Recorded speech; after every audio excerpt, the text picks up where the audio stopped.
Good evening, guys. Welcome back to your channel and Sarkari. So let's start with our today's discussion for 7th of December. So World Bank raises India's growth projection to 6.9%, and this comes after the three downgrades that it first projected for the period 2022-23's GDP growth rate. And this reversal comes in the backdrop of three factors. So, India's economy has been performing strongly when it comes to our quarter two growth for the current fiscal year. And we are also witnessing a strong demand at the beginning of the third quarter, which begins from October. And the third thing is that India has strong macroeconomic fundamentals. So there are certain components which shows that our economy is fundamentally very strong, and it's definitely performing strongly when we compare the performance with other countries given the global slowdown. So when we look at this pictograph, it is showing that India's growth is affected by slower growth in major economies. Definitely, our growth has been impacted because of the slower growth in the global world, but the impact on India it is relatively less when we compare it to other emerging market economies. So this shows that the India's economy is resilient to what are the external factors, and they only impact to a certain and limited level, but not that our economic growth is entirely dependent upon the external factors. So that is not the case. Then it is saying that the merchandise trade deficit it will widen, driving which will be driven by high oil prices. And talking about the goods export, so growth in the goods export sector would be expected to moderate, but it will be somewhat offset by the services exports. So we can see a boom or good performance when it comes to services exports. Thirdly is the forex reserves. They obviously we are witnessing volatile performance when it comes to the forex reserves. So they came down 10% this year, but still they provide adequate buffer against the global spillovers with about 8 months of import cover. Now, inflationary pressures are there, so this is one of the factor or one of the challenges that we can say that we are dealing with right now, and we have not only India but obviously globally when we look at different central banks in different economies. So they are adopting contractionary monetary policy under which they are periodically raising the repo rates. And today itself, RBI has again increased the repo rate by zero point 0.3 basis points. So we are still on the path of contractionary monetary policy, but this time we can say that the hike is less when we compare it with the previous periods. So inflationary pressure is one thing, that is one challenge, but we see that the government's role becomes important, and government is trying to increase its capital expenditure to support the domestic demand sector. And also in response to a query whether okay, so the query is related to the India's jobless growth. So when it comes to jobless growth, it means that despite our economy is growing, our GDP is growing, but that is not driven by increase in the jobs, or the factor that is leading to increase in GDP, we can say, is the increase in the price level. So that can be one thing, and also we can say that one factor can also be improvement in efficiency to some extent. But yeah, that is the meaning of jobless growth.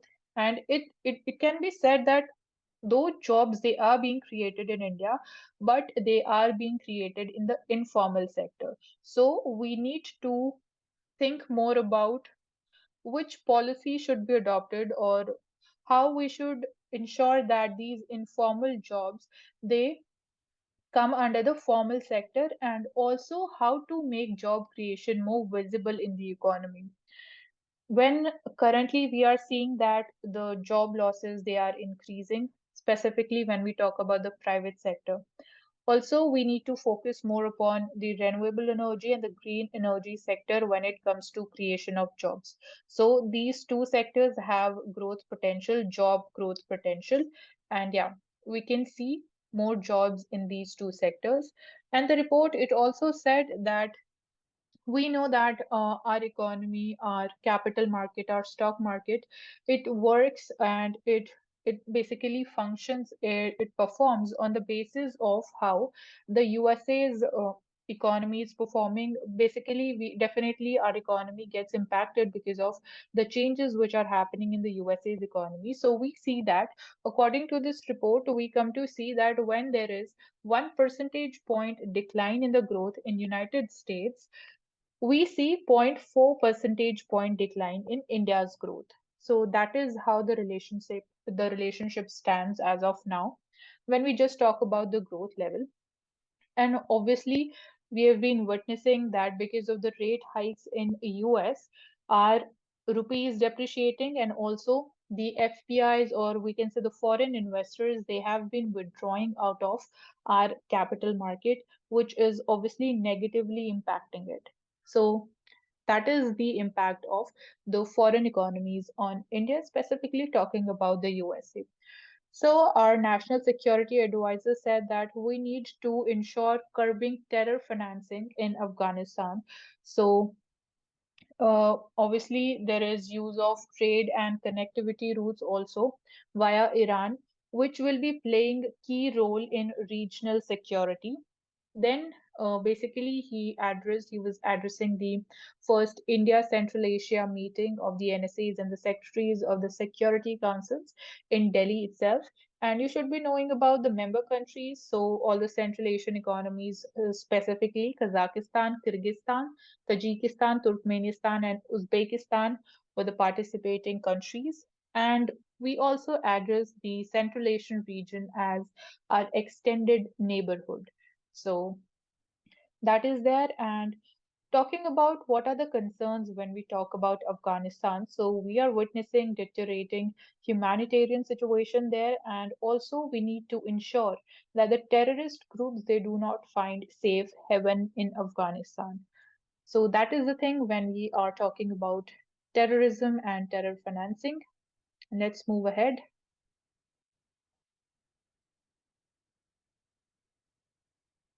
So coming to the editorial section, we see that basically this article, it shows that the World Economic Forum, it has way back in 2005, it proposed three scenarios that were there in front of India, and out of those three, any one of it would be adopted, or it would be like, obviously in future as time passes by, it would be actually we will be seeing that which of them are we adopting, or on which path we are actually moving ahead.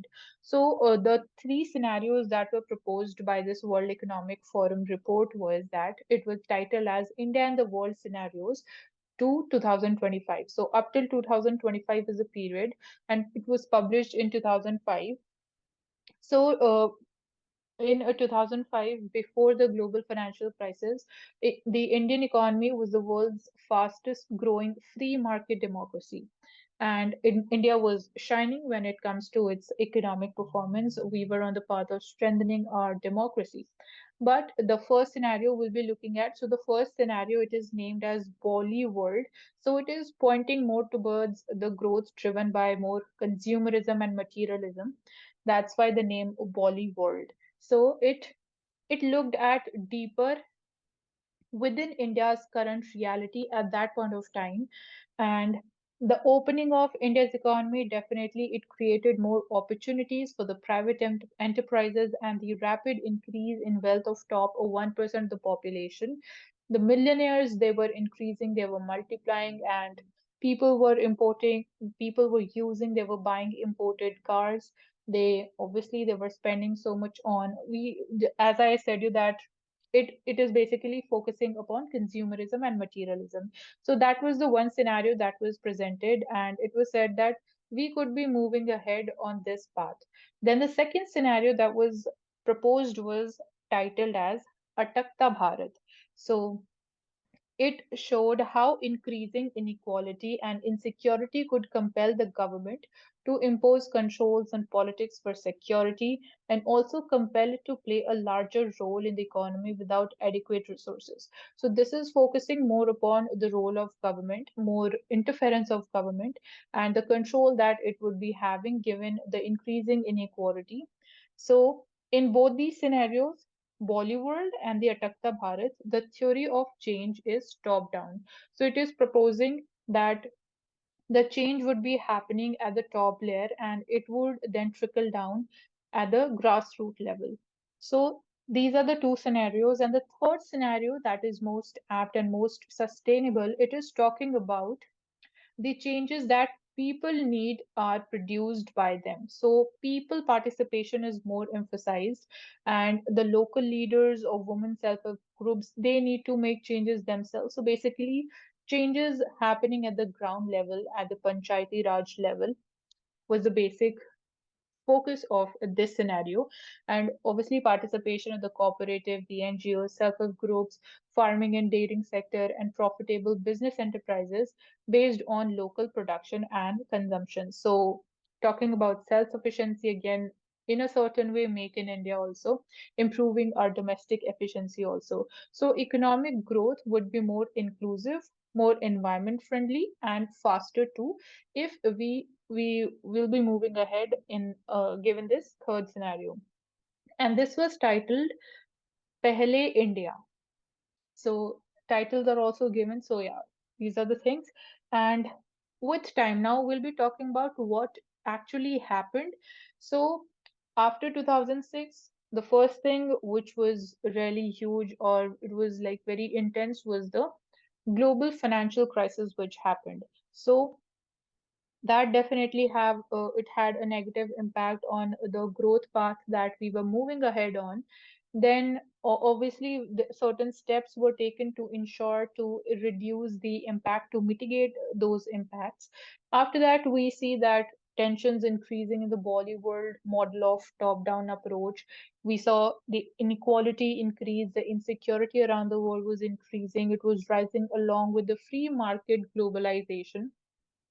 So, given our economy was more opening up, we were entering the globalized world. So, we saw inequality and insecurity increasing, and that resulted into reactionary forces in many countries. So, inequalities they have further increased. The top-down solutions to the global environmental crisis they are producing only more hot air, and we are not, we can say, not effectively and actually working on this issue given we have been discussing about COP27 and the results that it had. Then violence between the powerful countries deploying the latest technologies is also harming millions of innocent people. We can see Russia-Ukraine war, then also North Korea firing missiles. So violent weapons they are also being deployed and they're being used. So that is the scenario right now, and one choice, so there are two choices basically in these two choices. The first choice combines the first two scenarios and the second choice is talking about the third scenario. So one choice in front of us is that we can concentrate the power in government's hands and large businesses who are definitely monopolies for imposing more security and pushing the economic growth faster. So this is one scenario, and this would lead to further unrest and atakta economies, that is stalling economy will not be moving on a smoother growth path. So that is the first scenario, and that the second choice in front of us is it is revolving around the local system solutions, you know, coming up with region specific solutions, simple solutions which are, indigenous solutions and obviously easier to adapt to. So these are that is the second choice, which is revolving more around our local system, environmental and economic problems, and cooperatively implemented by the community. So community participation is more emphasized in this choice, and definitely it would be creating a more harmonious world. So We must adopt the Gandhian approach also, as Gandhiji emphasized on simple living and high thinking. So that is, these are the two choices in front of us.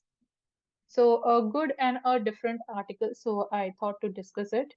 Then moving ahead, talking about the stubble burning. So in case of stubble burning, the article is saying that only stubble burning is not solely responsible for air pollution in the Delhi NCR region. There are a lot of factors and what can be done to resolve the situation and why we are having such lackadaisical approach, or we have political unwillingness when it comes to this air pollution problem in Delhi. So we are doing same things again and again over time, and the problem actually remains the same. The things, they are repeated every year again and again. So obviously, the Commission for Air Quality Management, it was formulated, but again, it has not come up with something new or a new idea to address this solution. And it had replaced the Environmental Pollution Prevention and Control Authorities. So this becomes important for PT, and you need to find out more about the Commission for Air Quality Management.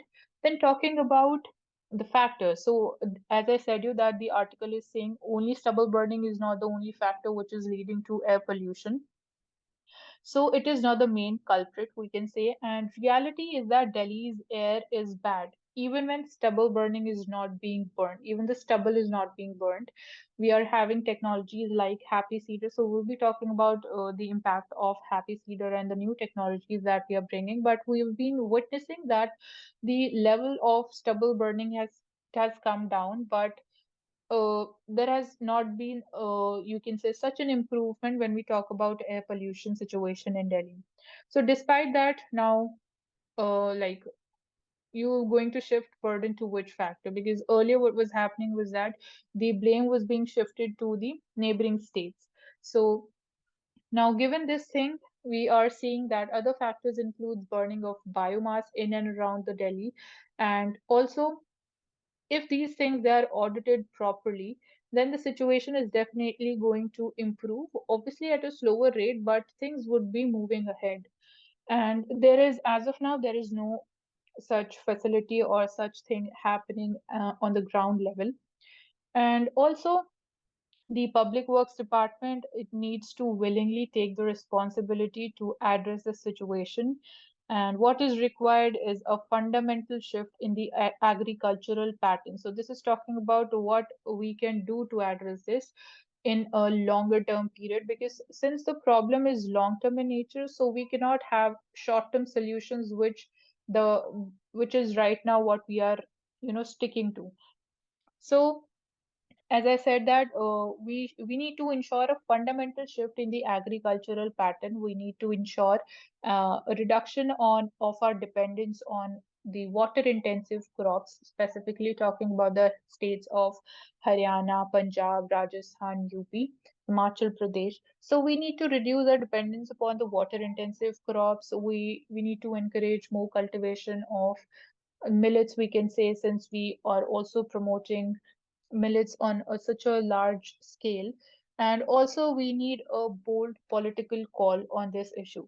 So, these are two things combined which can definitely have a major impact, and things would be moving in desirable direction.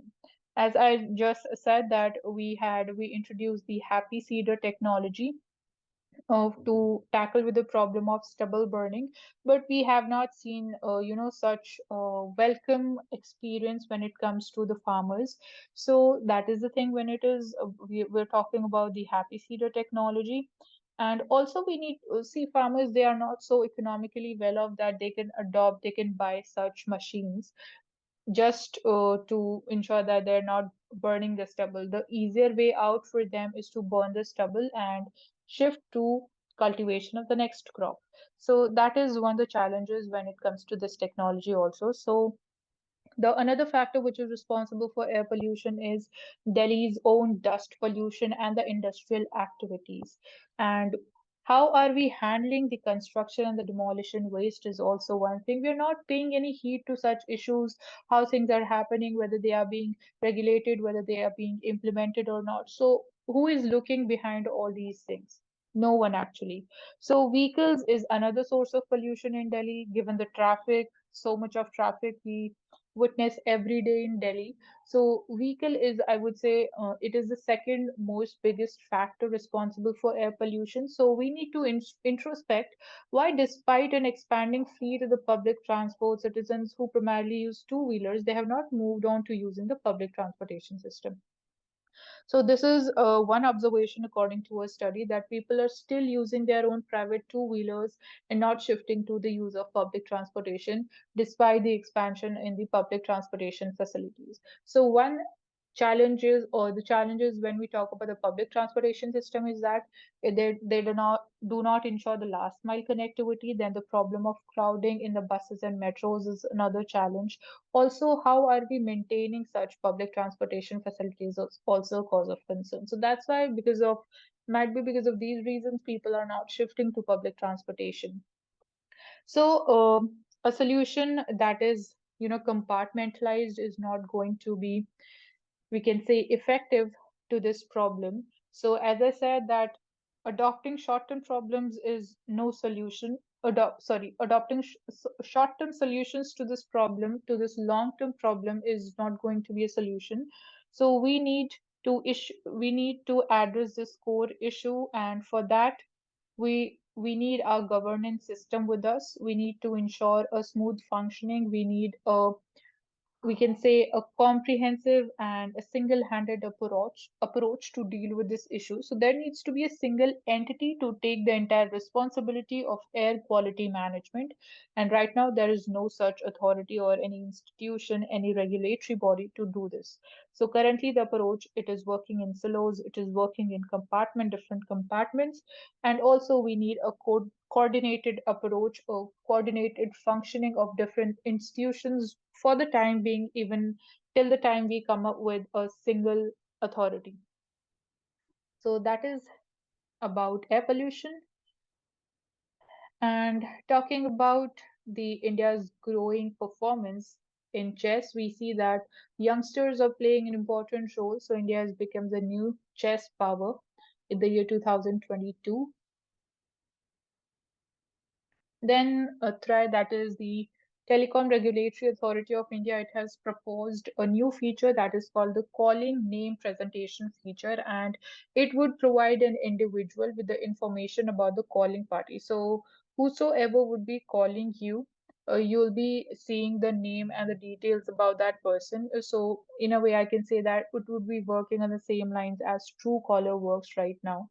But again, with this feature comes certain concerns about the privacy, because obviously the person who'd be calling definitely has the right to privacy. And what if a caller wants to, remain anonymous? So these things needs to be addressed first before introducing such a technology.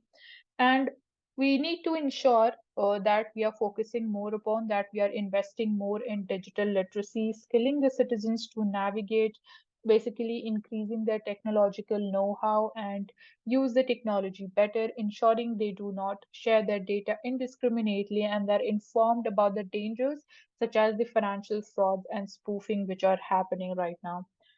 So basically, awareness generation is one thing which needs to be focused upon. Okay, so talking about again the rising presence of China in the Indian Ocean region, we see that one of its surveillance vessel, it re-enters the Indian Ocean, and given it is going to overlap with India's planned long-range missile test, that is, we are going to test the Agni 5 intermediate range ballistic missile. So China's presence in Indian Ocean, it began in 2008 under the garb of anti-piracy operations in Gulf of Aden. So find out more about the geography of Gulf of Aden, and China has maintained its continuous occupancy since 2008. So you go, like several important geographical locations are mentioned in this article, so you need to locate them on Atlas. So first one is the Sunda Strait, which is of Indonesia. Then we have Hambantota Port, which is in Sri Lanka.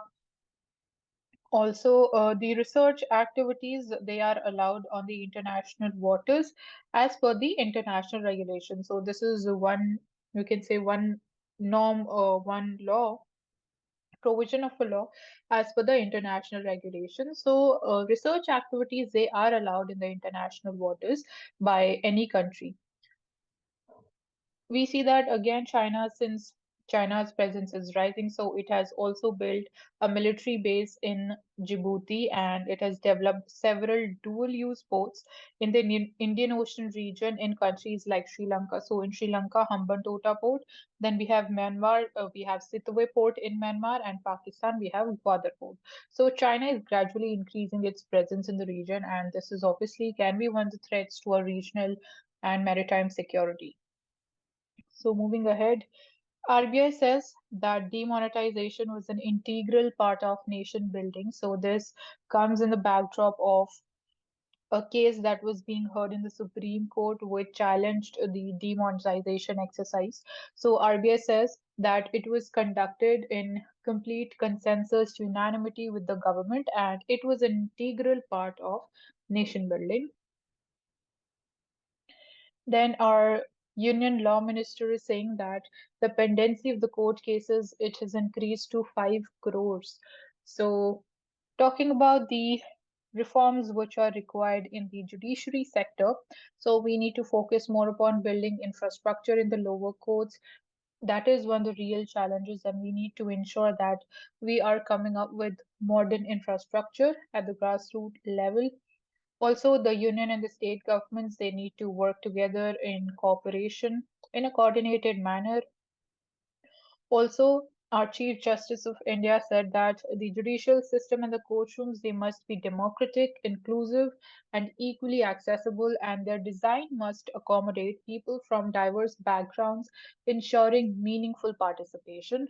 So these were his words, and we need to focus upon including both physical and digital infrastructure and also ensuring that there are no vacancies.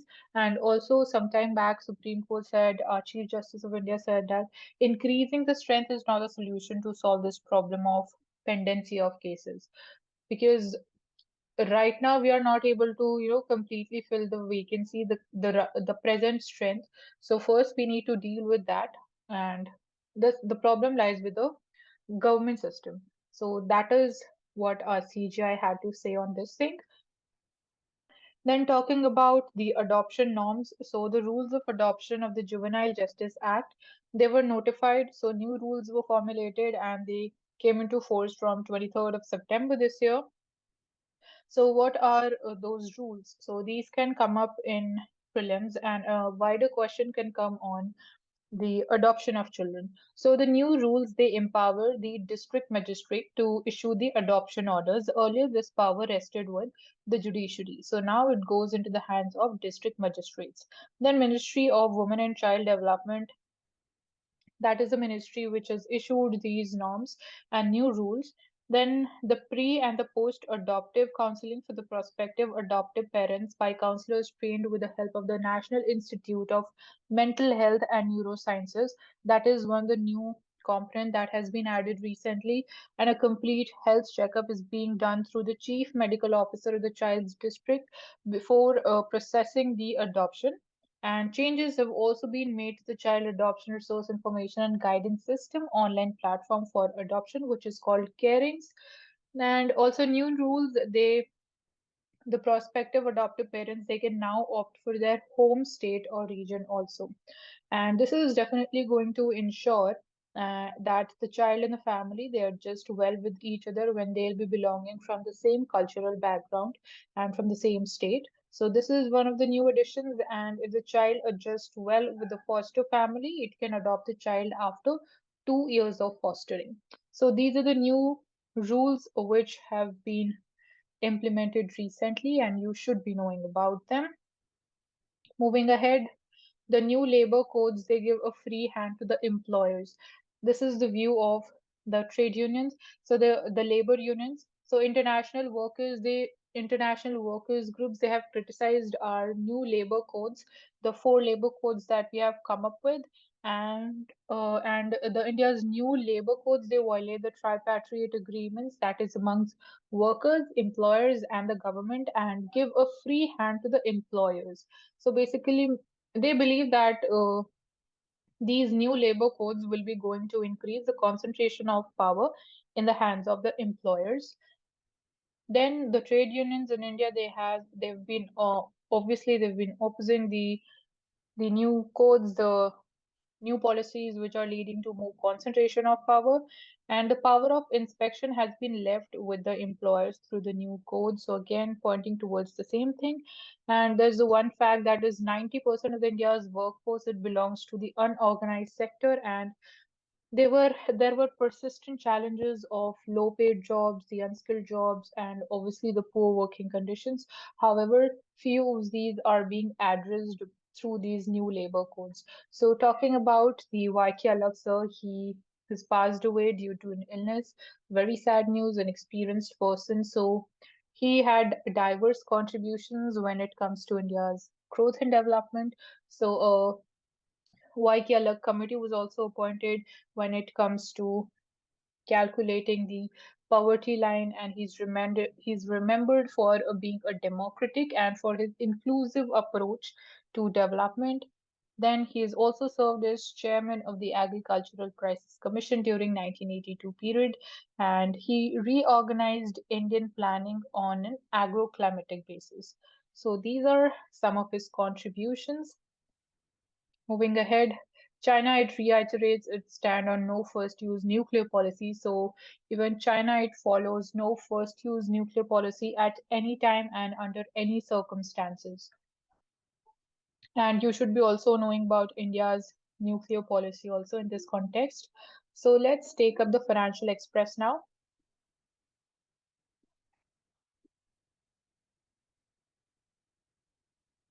So a beautiful, we can say a kind of a lot of details when we talk about the fertilizer sector. What is going to be our India's fertilizer sector by 2030? Like entire thing has been given here, and the green headings that you're seeing in front of you can be your subheadings in your mains answer. So we can say basically annual seminar was held and by the FAI, that is ensuring food security. So towards more sustainable agriculture in India. So a lot of facts and different initiatives that India is taking and how we are progressing in this sector has been talked about in this article very beautifully, very comprehensively, with all the modern elements which are coming up have been included. So you can see, you can go through these highlighted things which I've marked them in blue color. So we'll be just looking at what can be the subheading. So precision agriculture, which will be focusing more upon improving our productivity, because obviously land is limited and population is increasing. So the only thing that through which we can increase our production is by improving our efficiency and productivity when it comes to the yields of the crops that we are cultivating. Then increasing role of digital technology when we talk about artificial intelligence and big data role. So data-based decisions, we are focusing more upon that scientific manner. Then we talk about protected cultivation, and Keith Raju sir has to say that to realize a paradigm shift, there is a need to make Indian agriculture more productive, efficient, and resource conserving. So three key terms to get from this what he has to say. Then we are focusing, we need to focus upon crop diversification also, given that India has 51% of the total land area which is rain fed, and also India is a water stressed country. So again, the impact of climate change, that also needs to be taken into account when we are talking about sustainable agriculture. Focusing upon organic farming, the state of Sikkim is the first organic state of India. Then we need to focus upon water management also. I just said that India is a water stressed country also. What can be the techniques that we are employing, and what new things can be added when it comes to water management? Then soil health management. Yesterday only we talked about only how to improve the quality of the soil previously. like yesterday only in very in a detailed manner, so you can go back and watch that video. So it was a editorial which was talking about this. Then you can include innovative and new products which are coming up, where are we lacking and what should be a part of it. Talking about the conclusion, it is giving us a keyword that is talking about bringing evergreen or the rainbow revolution. So what all things are required to, achieve evergreen or a rainbow revolution? So this is a very beautiful article, I would again say.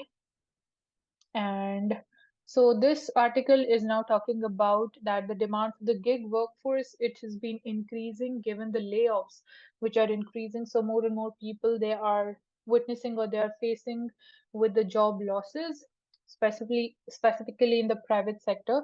So India's gig economy is expected to nearly triple from its current size of 7.7 million people. And there are different IT firms which have their own separate gig work platforms, so people are registering there in more numbers. So from this topic you should be knowing about, or what are the current provisions that we have as far as the gig workforce or the gig economy is concerned. And we should definitely come up with a comprehensive law to regulate this sector also, because as of now we do not have any law that is regulating, that is ensuring how things are working in gig economy. Moving ahead,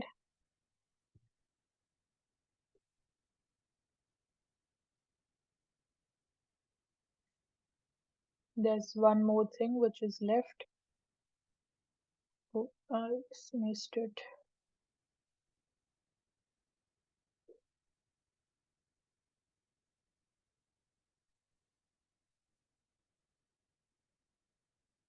Where is it?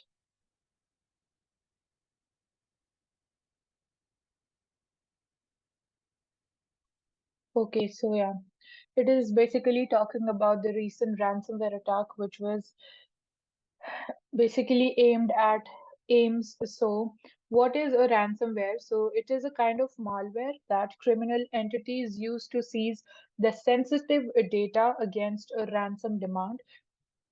So this is what is a ransomware. And talking about the size, so ransomware attacks in India in the first half this year stands at 51% more than the 2021 data, and globally 28% more than 2021. So we can see that cyber attacks, they are increasing with time. So in in the backdrop of this recent cyber attack on AIMS, so what are the factors responsible for this?